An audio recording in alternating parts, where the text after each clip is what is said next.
Okay, so it looks like we are officially live on Facebook. I wanted to say welcome tonight to everyone for the virtual event featuring Maker's Mark. My name is Shannon, and I'm a part of the New Hampshire Liquor and Wine Outlet social team. We have a really awesome event for you tonight as part of our 90 Days Around the World promotion. On Tuesday, we took you to Vermont to Whistle Pig Distillery, and tonight we're going to be visiting Kentucky with Maker's Mark. So I'm actually joined by 3 experts tonight. We had a special guest that was not originally anticipated, which we're very, very excited about. So we first have Maker's Mark Director of Innovation, Jane Bowie, as well as Denny Potter, who is the Master Distiller at Maker's Mark. Very, very exciting. I also have with me Mark Roy from our Spirits Marketing team. So Jane's going to be leading us through a really great program. I'm here to share any questions with her that you have throughout the event. So please be sure to leave those in the comments section on Facebook, or if you're joining us on Zoom, leave them there as well. Mark is going to be here to answer any questions you have regarding inventory in all of our outlet stores. So please feel free to leave those questions there as well. So Jane, I'll go ahead and pass it off to you to get started. What can you tell us about Maker's Mark? Hi, everyone. So real quick, just to let you know, I'm Jane. This is Denny, in case there was confusion on that. So we're here at our innovation lab in Loretto, Kentucky on the Maker's Mark campus. And so wanted to kick off, because, you know, these things are always awkward and you never know how it's going to go, by just throwing it out there, gang, that, oh, Tracy, we're so excited too, that we know that you guys didn't get sampling kits necessarily, but if you've got makers at home, grab it. We're going to taste some stuff. We want to hear from you, what you like, what you taste. We thought tonight would really be, we would let you all lead kind of the discussion. So Denny is our master distiller. He also runs all of our operations, everything the light touches, Simba. We work together every day. We do not only product innovation, but we do a lot of formulation and looking at our core product and making sure the quality's there, the consistency's there. We spend a lot of time researching our ingredients and our processes.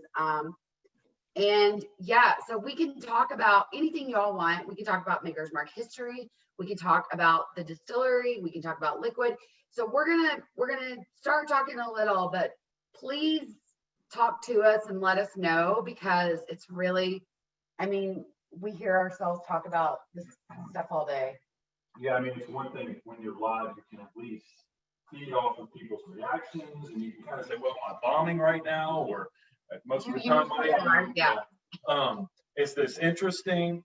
So what really helps, and we're far from experts with the virtual, but we've done so many of these now. The Q&A, you know, just texting in anything you're interested in really helps kind of formulate what we're going to talk about, what you're interested in, because that's why we're here. We're here for you all, whether it's educational or, I mean, hell, we can talk about anything. I mean, I did a podcast last week. We talked about tattoos, which I thoroughly enjoyed. I don't have any. I plan on getting one at some point, but I don't know. I'm so uncomfortable right now. Whatever.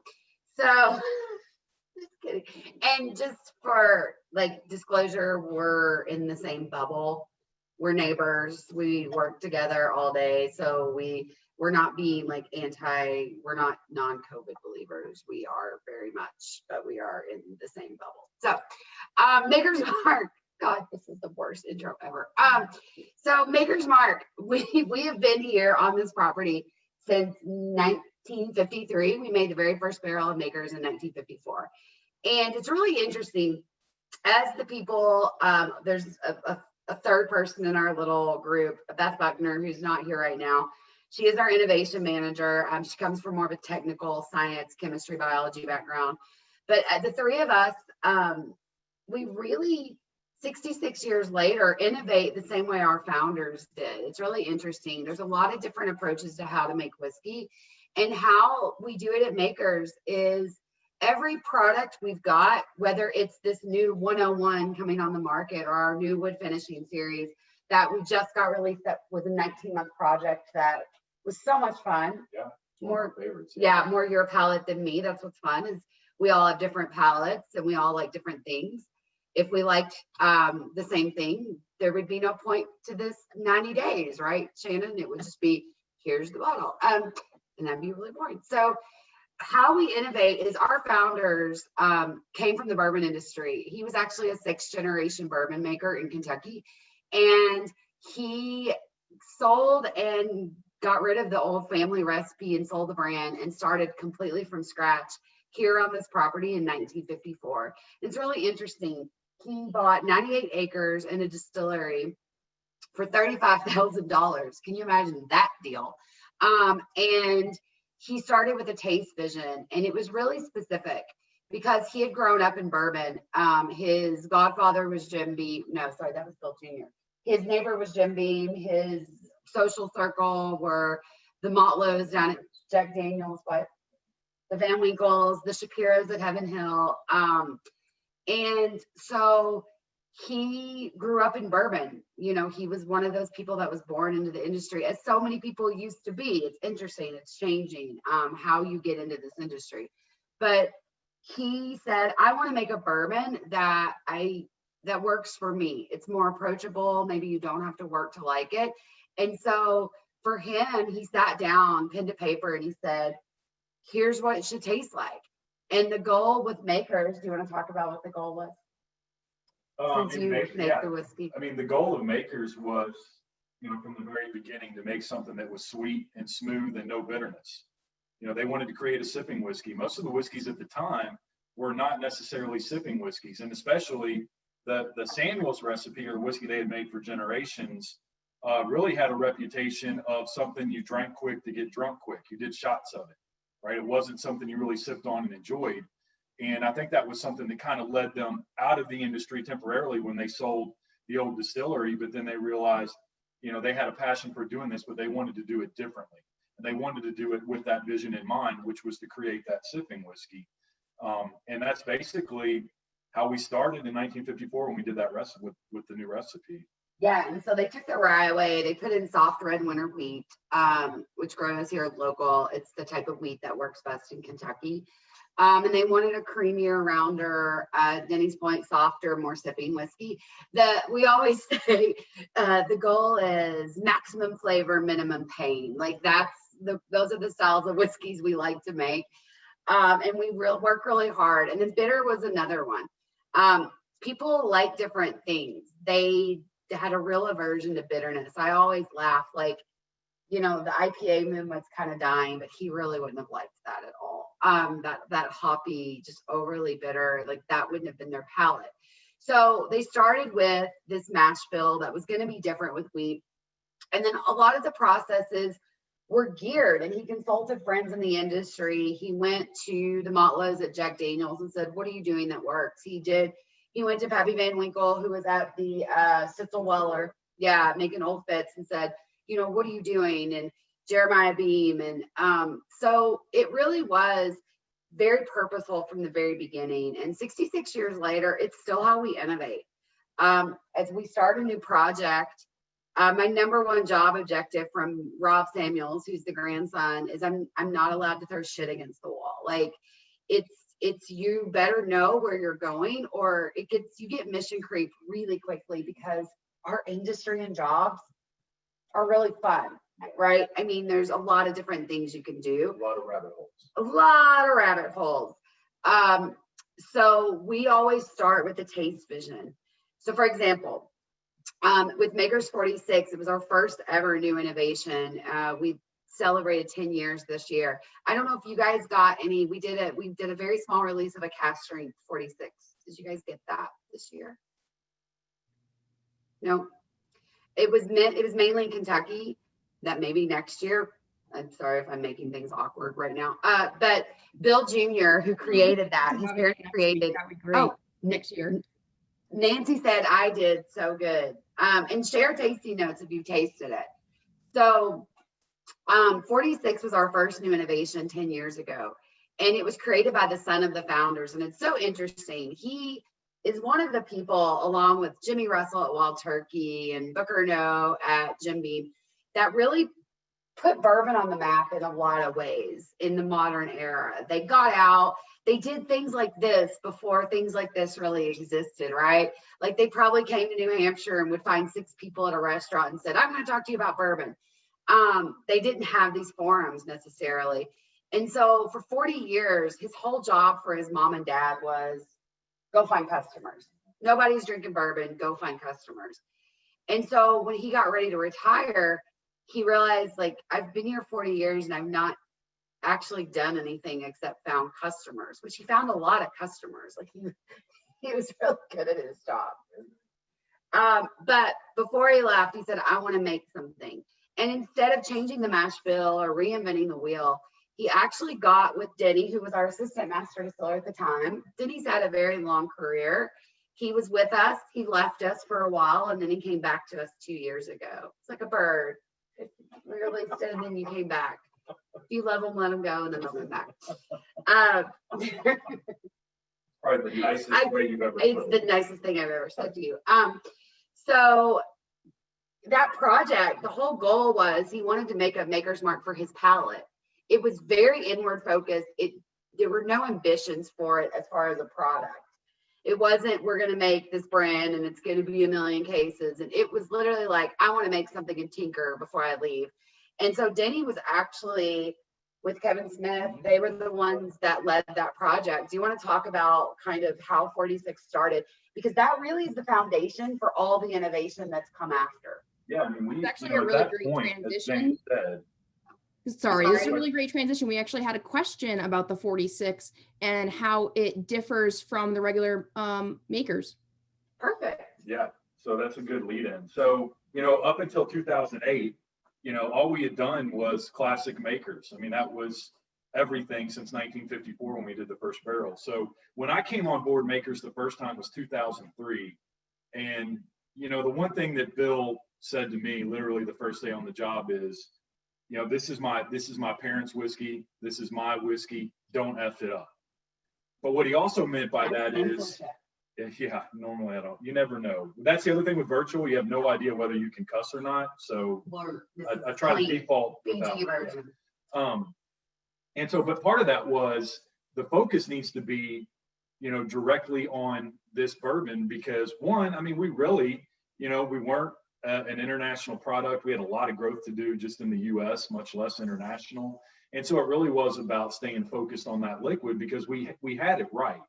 So why tinker with it? So you can imagine when Bill comes in 2008 and starts talking about, I think I want to do something. It's really more about my taste preference, my taste profile, my legacy. But what he said was, I don't want to bastardize what my parents have done. I want to build upon that. And literally his directive was to make a makers on steroids. That's what I want. But don't come back to me and say, you're going to change the mash bill. You're going to change the age. He put, not a cask strength. I mean, he put all these guardrails up that Kevin and I just kind of looked at each other. When he walked out of the room, we we're like, man, we're screwed. I mean, what can we do? He literally took everything we thought we could do away from us. And then we tried age. I mean, people are always like, you should do an older. We've tried. There's reasons it doesn't work we can get to. But a lot of that we had, it wasn't like they were paths we hadn't gone down. Sorry, continue. Well, not only that, but it's kind of a lazy thing to do too, right? Oh, let's just add a year to it. All right, well, yeah, we'll sit around and just wait. No, look at this brand new innovation. The bean counters like it, you can charge more. Yeah, so anyway, but it happened to be good timing because like a couple of days later, we were meeting with Brad Boswell, and the Boswell family owns and operates Independent Stave Company, who makes all of our barrels. And we're meeting with Brad to talk about the next year's supply of barrels, because typically you need to be almost a year ahead of production, just so they have the time, to get that lumber in. To, we actually let it air dry outside for 12 months. But anyway, and Brad knew Bill very well, so when Brad got there, we're like, man, you're not going to believe what Bill just said a couple days ago. And we started telling him about how Bill wanted to go out and do his own taste vision, which was makers on steroids. And then we told Brad all the guardrails we had, and we're like, we really don't know what we should do. And then Brad's just We're kind of, gonna sit here till he forgets he has Yeah. to do that. and so Brad's kind of looking at us and he's like, well, I mean, have you guys paid attention to any of the wood finishing stuff that we do? And we're like, no. He's like, well, it's, we don't do any on the whiskey side. We do it all on the wine side. He's like, but you guys have never been interested. He goes, obviously you're not interested because you don't even know what I'm talking about. Well, we don't, it's not like there's a lot of wines around Kentucky. Well, that's true too. So then Brad's like, yeah, we do, all these interesting wood finishing techniques, whether it's with cubes or staves or, I mean, you name it. But it was always on the wine side. And then Brad goes, I've got an idea. He goes, how about next week I send my wood chemist down to meet with you guys? And I was like, what the hell is a wood chemist? Like, I don't even know what that is. That a real thing? Or, is it kind of like, Probably like a master distiller. it is. Yeah. I mean, yeah, don't get me started on the title master distiller. I mean, shit, anybody can go out and get a business card made up that says master distiller. And some people have. But anyway, so, this wood chemist shows up and he's a legit dude. I mean, like this guy, he has no friends. I don't think he's married. Was it DeVito? I don't know. This is 2008. I had no idea.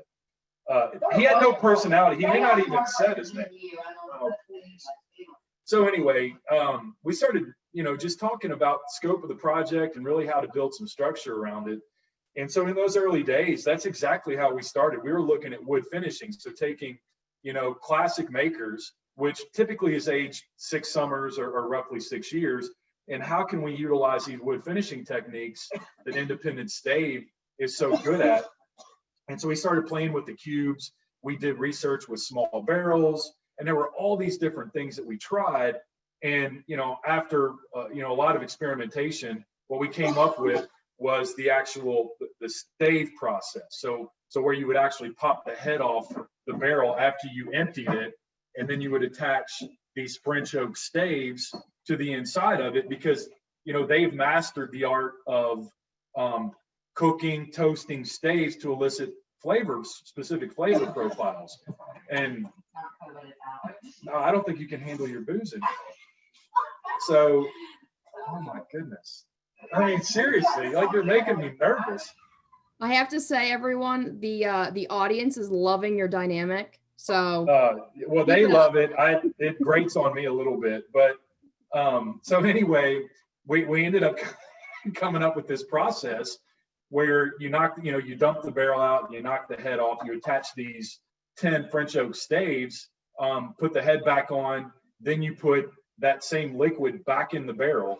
And then what we figured out through experimentation, that because it's French oak, we really needed to age it in a cold environment. And we ended up initially for the beginning part of the 46 release, we only did it during the winter time. What, am I stuttering? I don't know what people want to know. This is where not being in the room. No, it's great. And we did it in the winter, and then but what's funny is that first year, we didn't tell anybody. Like, you come to a tour, and a lot of you have said you've been here. We give a tour for 45 minutes, and then someone would go, don't you make something else? We're like, oh, yeah. It was kind of the black sheep of Maker's Mark. Like, we never talked about it. So we built a cellar. I mean, before I was interrupted, we built a cellar, so therefore we could do this product all year round.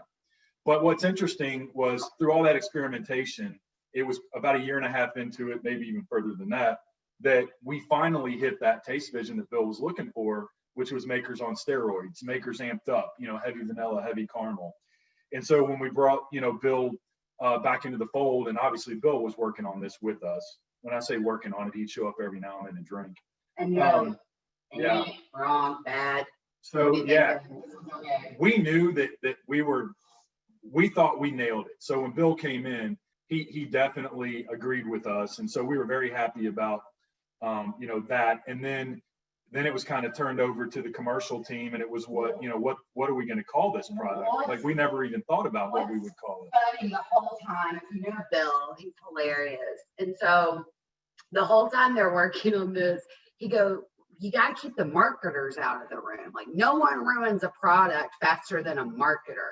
Because a lot of times innovation is crammed down from a marketer that has a bottle or a story or an idea or, that thinks, and then the distillery goes and makes it. And he said, we got to keep these marketers like out of the room. So they spend 18 months making this whiskey, and they nail it. Everybody's excited. It's the first new product we're going to launch in 50 years, right? I mean, this is a big moment. And so Bill goes to the marketing team and goes, we've got this whiskey. And they did the last thing he thought they would do. They looked at him and said, great, what do you want to call it? And he was like, I don't know, you're the marketers, right? So he goes back to Brad Boswell at Independence Stave and he says, what do you call this piece of wood? And Brad says, well, we're a cooperage. Like, we don't market anything. We don't have fancy names. And as we innovate, I spend most of my time looking at wood and maturation. They have profiles, and they're literally, these profiles have squiggly lines on how the wood and flavor behaves based on degradation of certain compounds and what flavor is going to come out. And so this profile was profile 46. Like, that was the name of it. They literally just give them names or numbers or codes. And so they said, we've just been calling it the Maker's 46 Stave because we created it for you all in this project. And Bill goes, great, that's what we'll call it. So it's the worst name ever. Like, we know how bad it is. And for 10 years, we've been making fun of him. Like, all this work, this storied career in the industry. He turns 80 this year, and he names his legacy bourbon after a piece of wood. I mean, it's, so we've embraced the bad. Our original name came from his mother, Margie Samuels. She named our brand. She was wonderful. And so we're like, you couldn't have channeled mom for like a couple of days. Like, it's just, so that's where the name comes from. People ask you, why is it called Maker's 46? And then they're wishing they had never talked to you.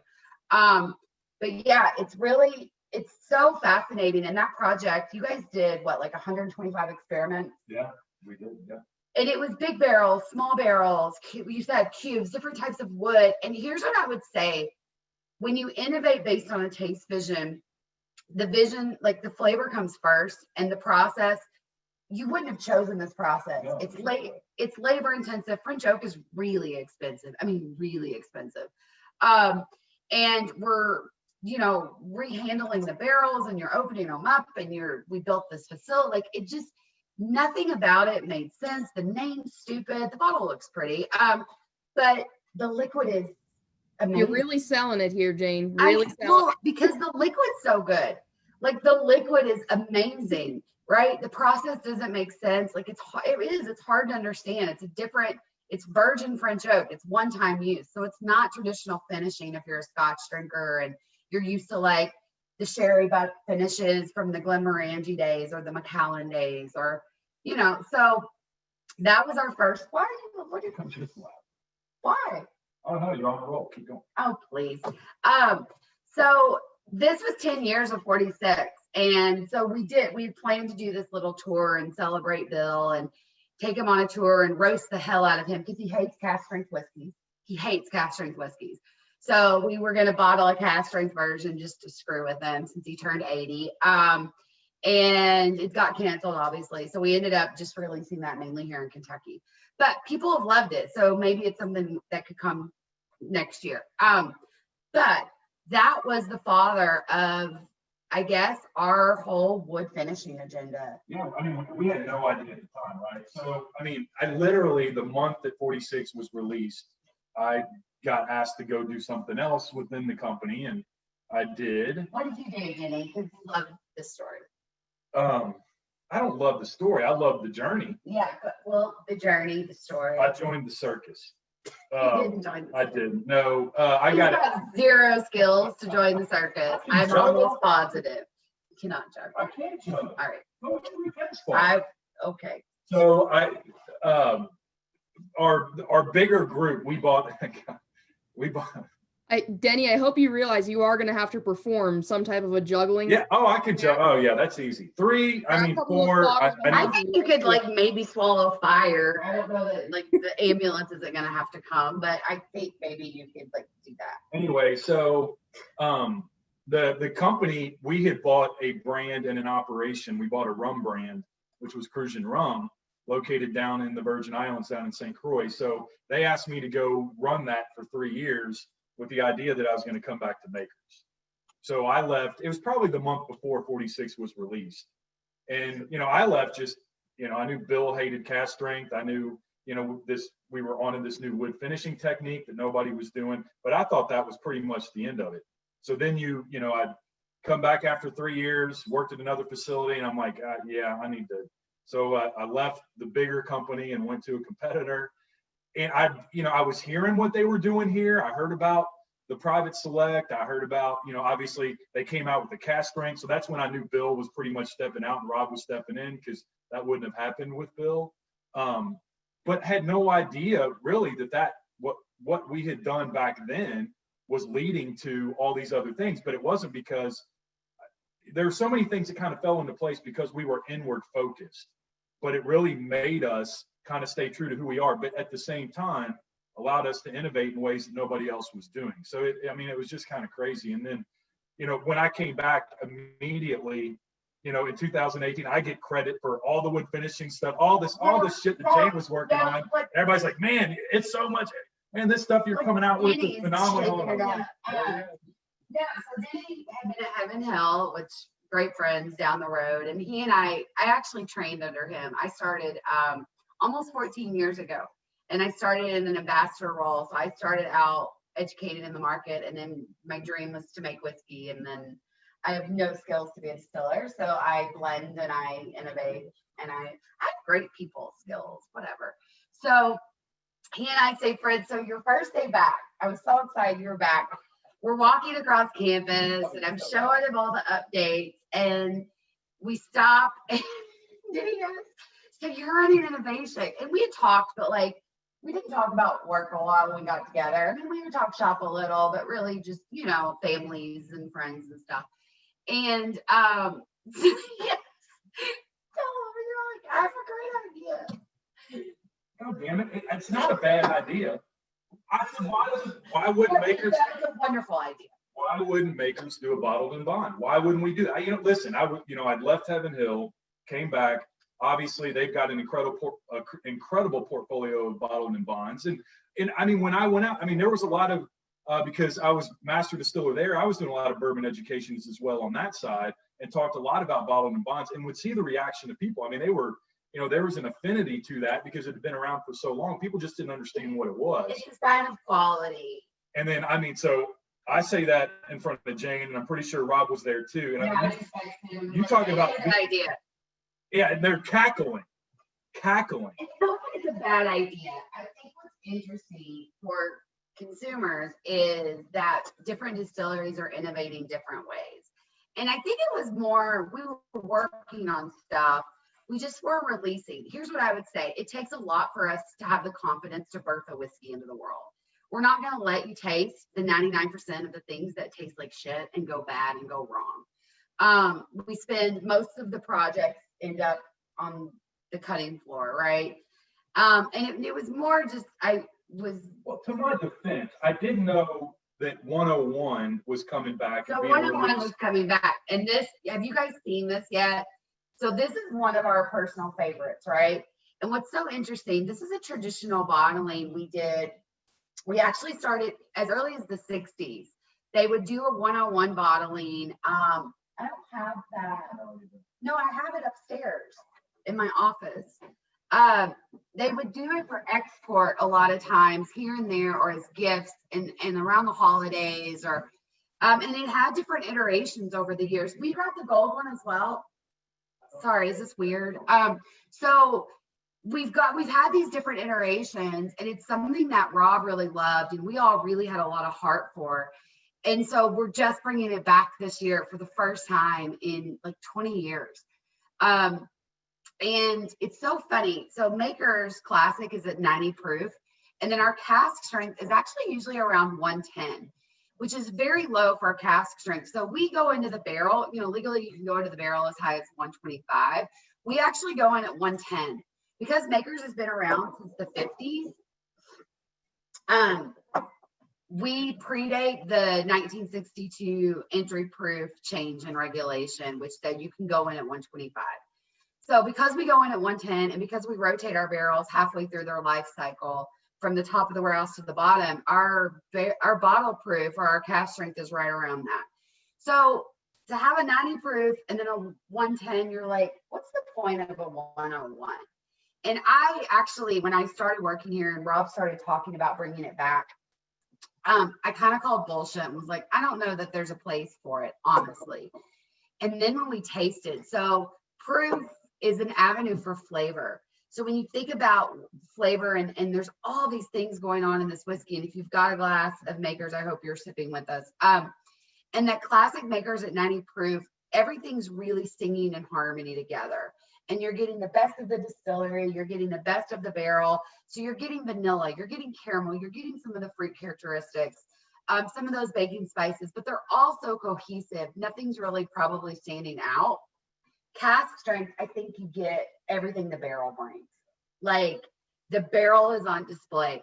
This 101, and it's actually a really great holiday sipper. I don't know if y'all have seen it. This is what it looks like. But this was what the iteration 20 years ago looked like. It's saran wrap. Okay. I had to buy this. We don't keep anything around here. We like make stuff and then we have to buy it back off people for like 10 times the money. It's so annoying. We don't keep anything. We're like, we don't want to be hoarders, get it out. So if you've got this, the fruit and the spice are singing.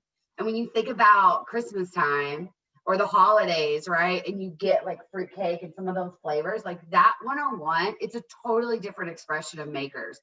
And it's become a bit of a favorite here at the distillery. No, that's what I was going to say. I mean, it's definitely an employee favorite. Yeah.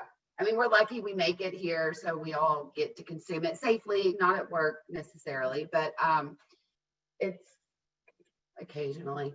So we're working. Oh, okay. We're talking to people. It's fine. We actually do taste whiskey for a living, me more than you, but yes. So that 101, so that's why we laughed at the bottle and won, because it would be very similar. Oh, you finally got it. Connecting the dots. Good.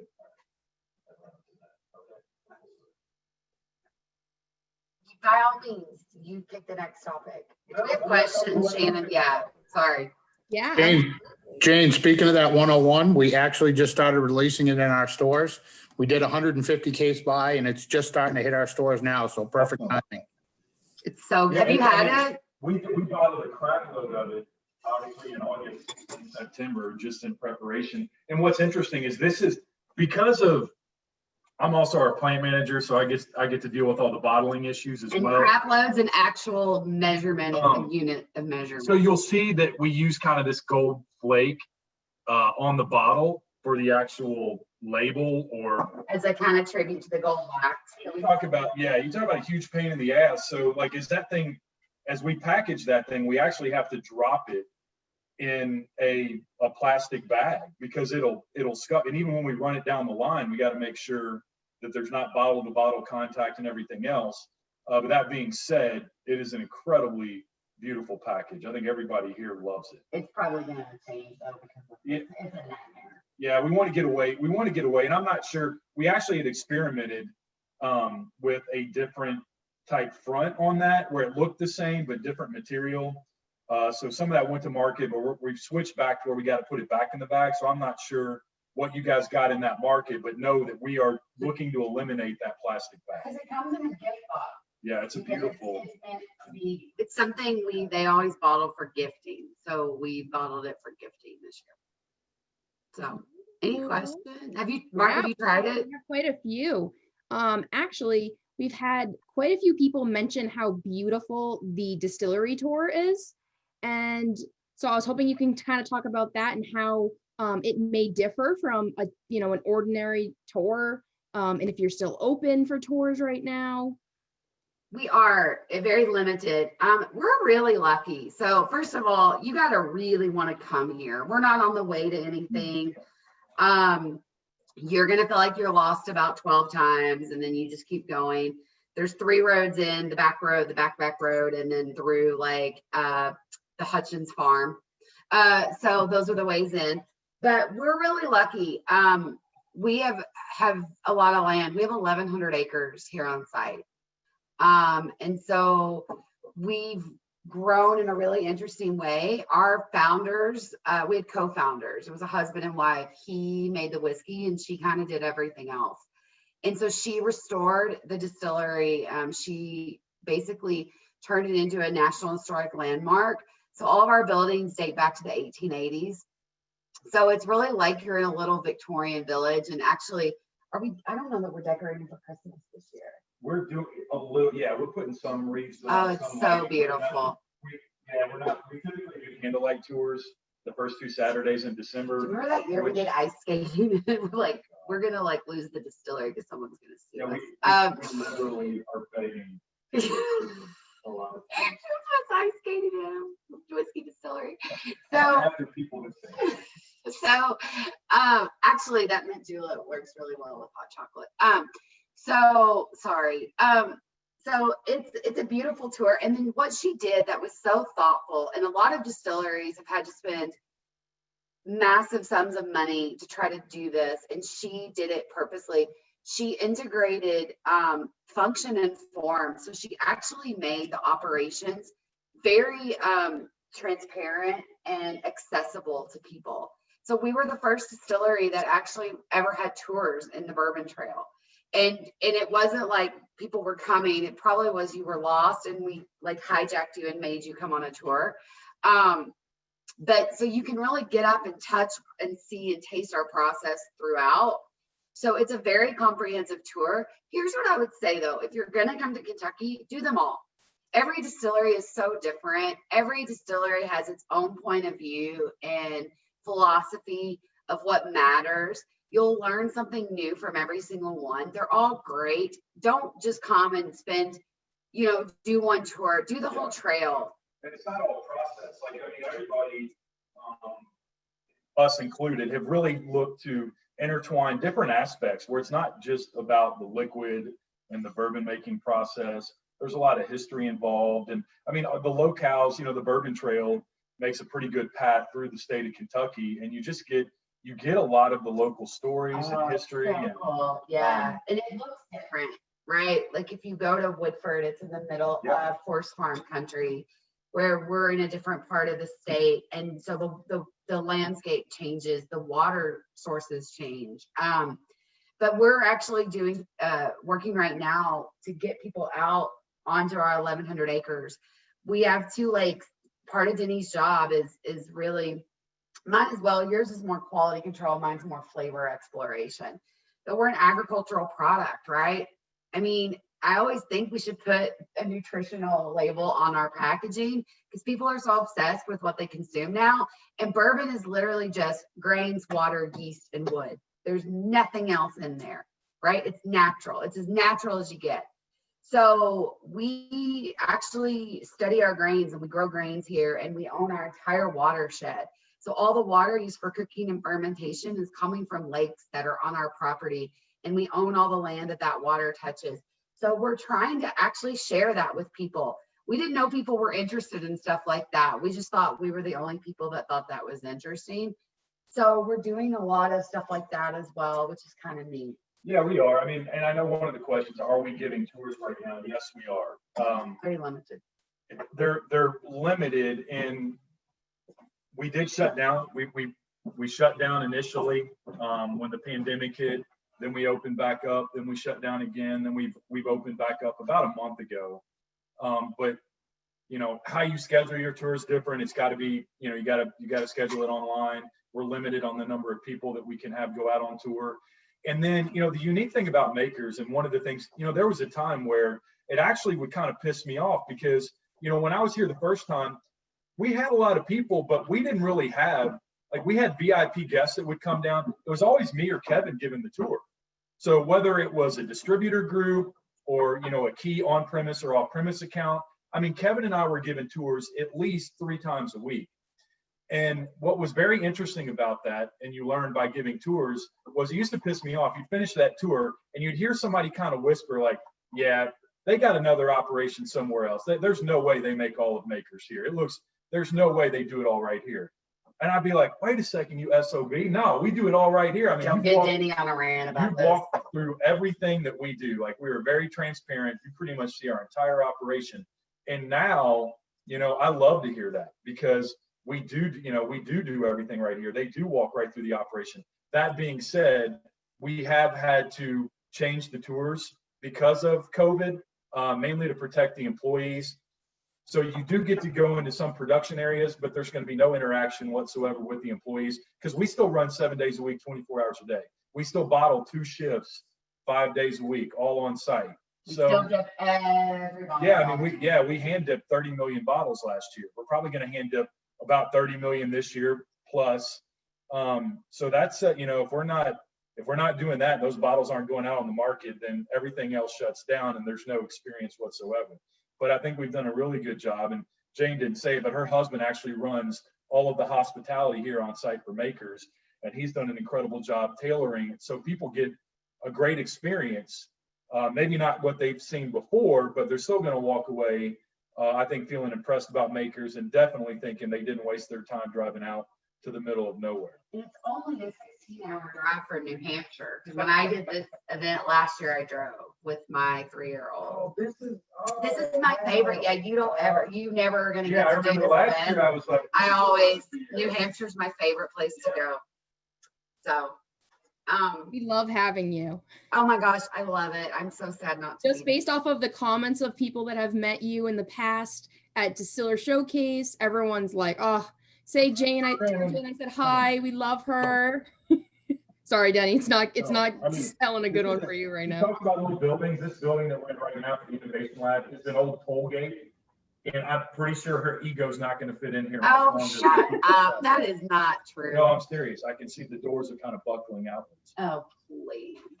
We actually have a lot of comments and questions about the ambassador program. So I don't know if you want to touch upon that because it seems like we have a lot of enthusiasts in the audience tonight. So it's really interesting how that came about. It was really before, I guess, those kinds of programs existed, and it was a little bit organic. So if you go back to the history of Maker's Mark, we were sold pretty much primarily in the state of Kentucky for the first 25 years of the brand's life. Like the Kentuckians kept the lights on and the water on and all that stuff.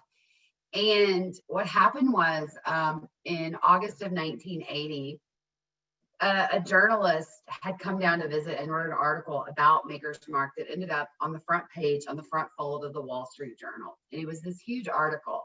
And we weren't sold anywhere. And it wasn't like Kentuckians were reading the Wall Street Journal necessarily. Nobody else was.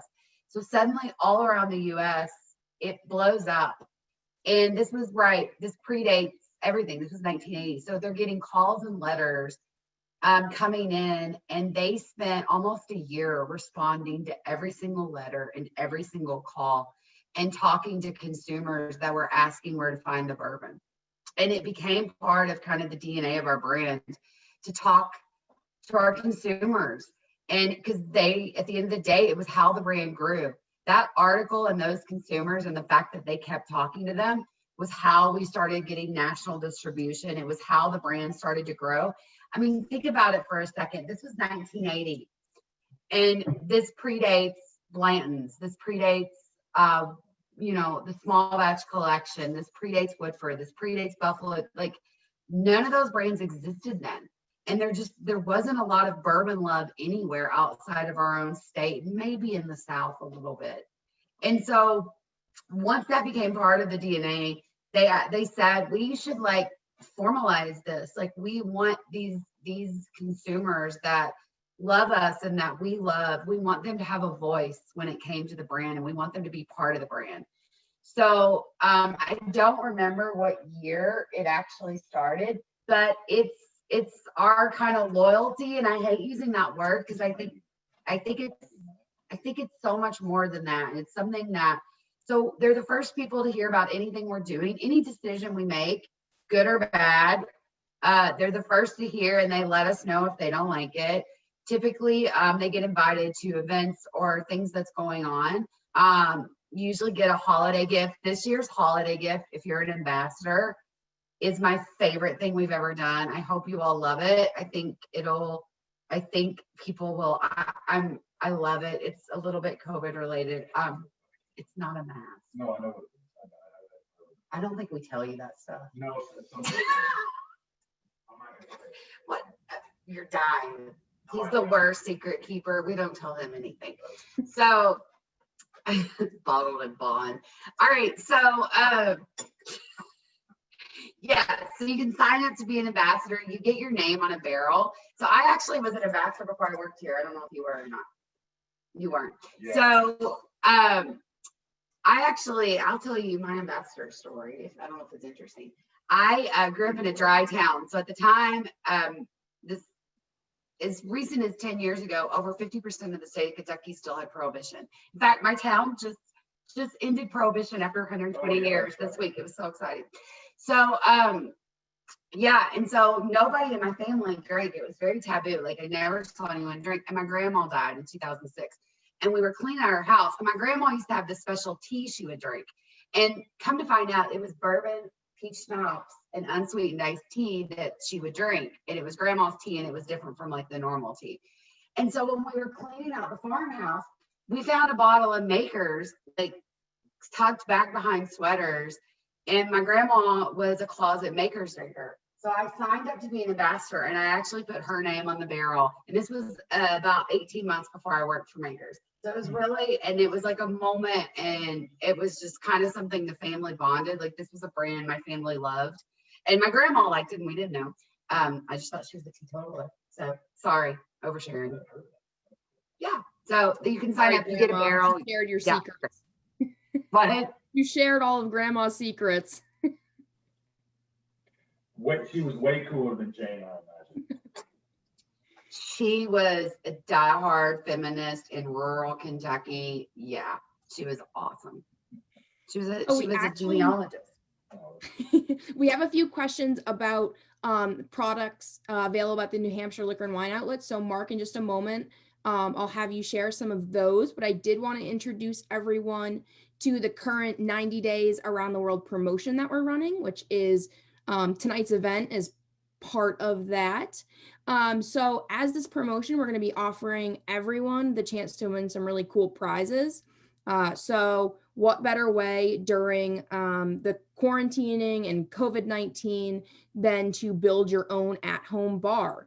So we're actually going to be giving away a $2,500 gift card to the New Hampshire Liquor and Wine Outlets.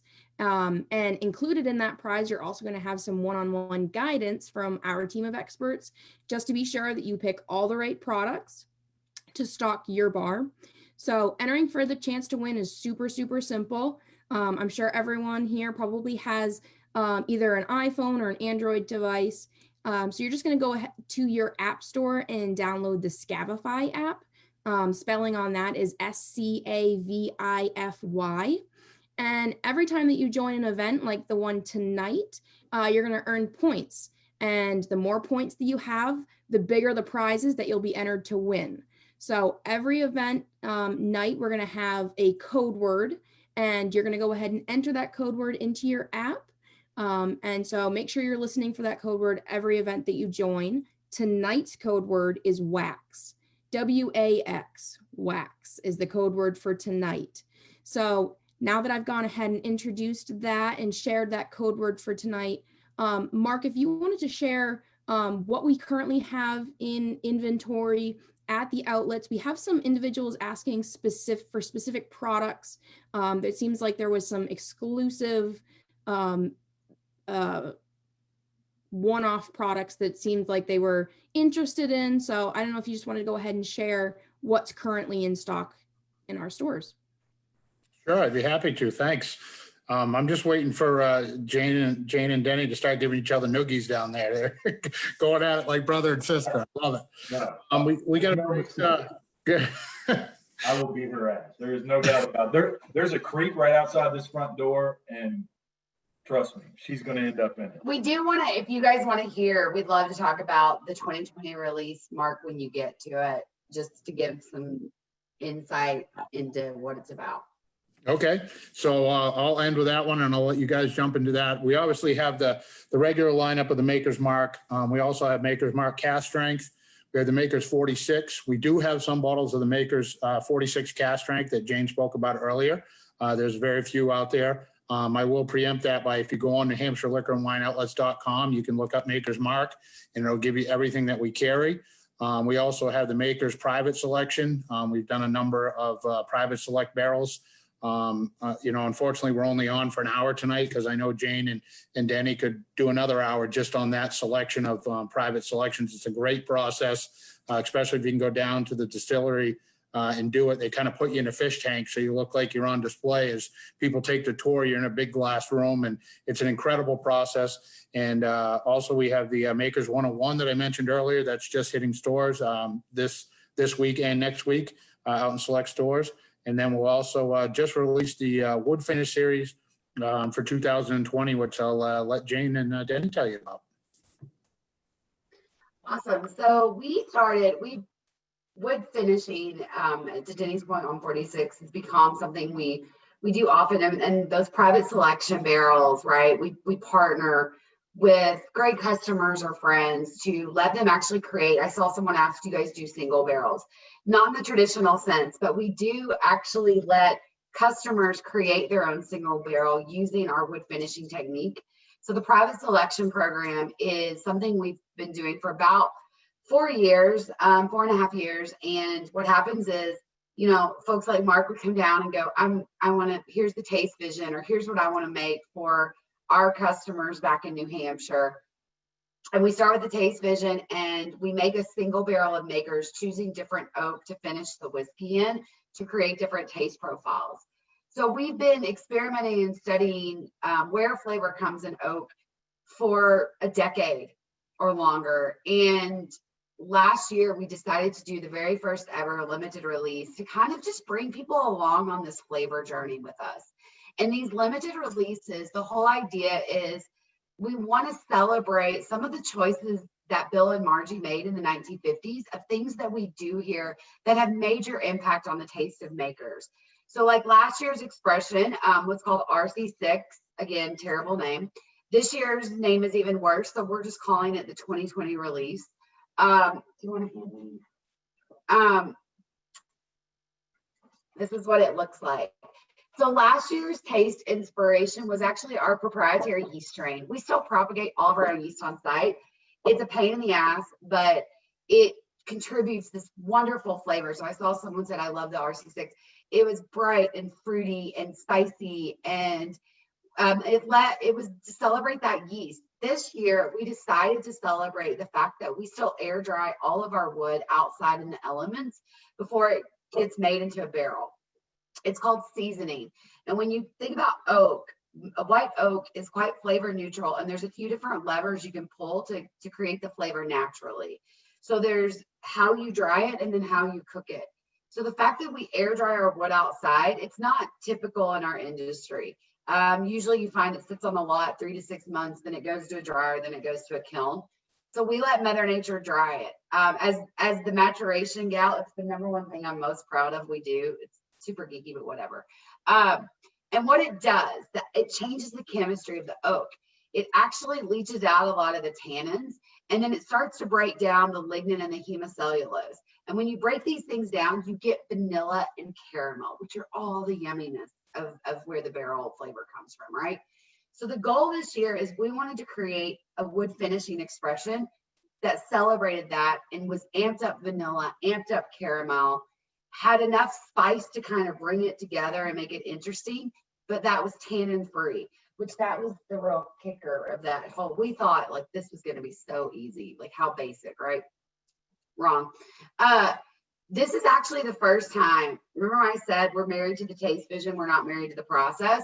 This is a great example of that. We quickly realized one stave like RC6 or 46 wasn't going to do it, because you couldn't get the amount of vanilla or caramel that we wanted out of a singular stave.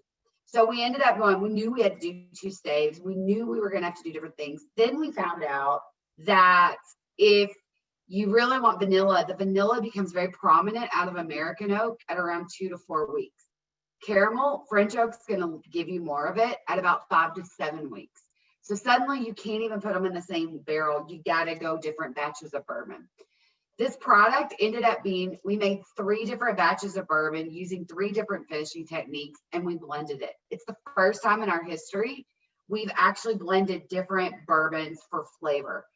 Usually how it works is all of our barrels are the same, and then we marry them. It's different than blending. It's putting formulas together. This was we chose to make really different whiskeys and put them together for this expression. It was a lot of fun, but it was really different for us, wasn't it? It was different. It was nerve-wracking. It was literally right up until the last minute. Well, because yeah, it was interesting. So in the lab, just so you guys know, this is called SE4 times PR5. I'm embarrassed how bad it is. So the name, not the whiskey. The whiskey's delicious. So those are the stave names, and that SE4 stave, it's French oak. What's interesting, 32% of this blend is that stave finished in our bourbon for 5 weeks. 13% of it is that stave finished in our bourbon for 6 weeks. And it went from like a creamy, buttery caramel to like a burnt caramel. And we needed a little more of that just to kind of put it together. So it was a different thing for us. We can't wait to hear what y'all think, because this one we flexed some new muscles for us, is what I would say. And it's a cask strength. It's 110.8, but it does not drink like a cask strength. So be careful. Yeah. Denny can tell you I love this. Is probably my favorite expression that we've ever done. It's just so heavy caramel, and then I'm big on mouth finish, like creaminess, and this definitely checks both of those boxes. I love it. It's funny, and the RC6 was more my palate. I like more spice and fruit, and I'm not a big sweet person, so it was really interesting because last year was more me, and this year was more you, on preference, not on work. I have a really great idea for your next either competition or social discussion. You need to collect name ideas from your ambassadors or the audience. If you know what I mean? How cool would that be? Actually, we've talked about it. We're like, it could be like a Willy Wonka. You could own this. Yeah. I know that everyone in this audience would be. Careful what you No, we would actually love ideas. Send them to, I'm going to give you Denny's cell phone number. He loves late night text. 1-900 hot date. Oh my God. Said no one ever. Yeah, I don't know. I feel weird. I already have You have to stop talking right Please now. start talking. And we just are putting the finishing touches on next year's release, which is really different. And it's exciting. So stay tuned. But this is a good one. If you like vanilla, you know what it drinks like? And this is probably why it's not my favorite. It drinks like butter pecan ice cream. If you like butter pecan ice cream, this is the whiskey version of that. So happy hunting. I'm on it. Butter pecan ice cream. Oh, Yeah. It really does. That's very accurate. So we still have a few more questions, but we are looking at time right now. So if you guys don't mind, I'll just email those over to you because I'd love to get a bunch of these questions answered as much as we can. So for all of you that haven't had your question answered, I'll send those over to Jane and Denny, and then I'll post the answers to those in the Facebook chat. And I just want to thank you guys for joining us tonight. This has been so much fun. I've had so many positive comments coming in from Facebook and the panel of just how much they loved this presentation. I had a blast. The presentation. Hey, you know what? It was a presentation. It was a show. We're like, tell us what you want to talk about, and then we didn't let you guys talk at all. So sorry. So I am just going to remind everyone again, and I'll go ahead and share my screen with some important details for everyone regarding our 90 Days Around the World campaign. Again, if you are interested in joining us in some future events, you want to download that Scavify app. And I'm going to go ahead and share my screen now so you can see. There we go. We've got the 90daysaroundtheworld.com URL there.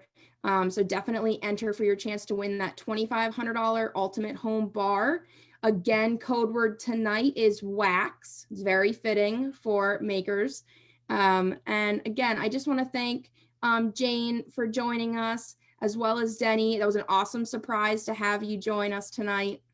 I also want to thank Mark providing us with all that inventory information that everyone has been dying to get. And I also just want to thank you all for joining us tonight. I had such a fun time, and I really hope that you'll join us tomorrow night. We actually have David Phillips, who is the co-owner and president of the Michael David Winery. So definitely join us for tomorrow for that event. And just everyone have a really great night. And hopefully you're all sipping some Maker's Mark. Thank you, Cheers, y'all. everyone. Here.